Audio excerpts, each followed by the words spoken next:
Earlier this year, Tecno launched their Phantom V Fold, the company's first ever foldable device. And now, they want to bump up the experience by introducing the Phantom V Flip, which is equally their first flip phone. It comes in a huge 6.9-inch LTPO AMOLED display with a 120Hz refresh rate and 1000 peak nits of brightness, which is bright enough to read text under direct sunlight.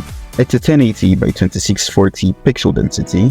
It equally has a cover screen measuring 1.32 inches and a 466 by 466 pixel rate, containing 800 nits of brightness. It runs on Android 13 and uses the MediaTek Dimensity 8050, which is a 6nm processor. I still think they would have done a better job with the chipset, probably installing a 5nm processor instead. It has an 8GB of RAM and 256GB of internal storage, with no microSD card slot. It equally has 3 cameras, one front-facing camera and 2 rear camera. The rear camera is a 64MP wide-angle lens and a 30MP ultra-wide lens for those group photos you'd like to take. Also contained at the back of the device is the panorama, the HDR, and LED flash. Its video recording experience shoots at 1080p at 30 and 60 frames per second, and it's being capped at 4K at 30 frames per second and 4K 60. While the selfie is a 32MP wide-angle lens with an LED flash. Its video recording is capped at 1440p at 30fps, but you can equally use the 1080p at 30 or 60fps. And in terms of security, it has a side-mounted fingerprint as well as face unlock.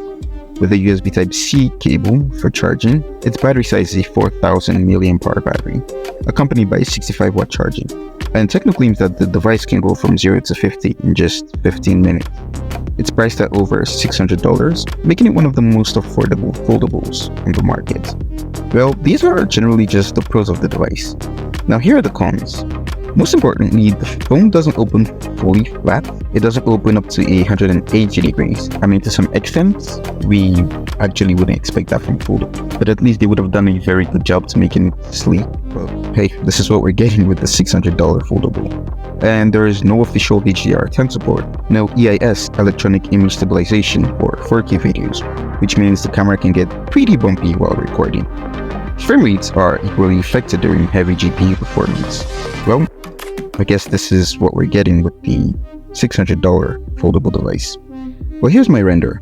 I think it's best to probably add up a little bit of bucks and get a more preferred option like the Motorola Razr 40 or even the Z Flip 4, which is almost the same price, well, though a bit more expensive, but offers a complete water protection, a better inner OLED display, more powerful chipset, and of course a way better camera experience. And oh, it offers wireless charging as well. So what are your thoughts on it? Let's know in the comments and I'll see you there.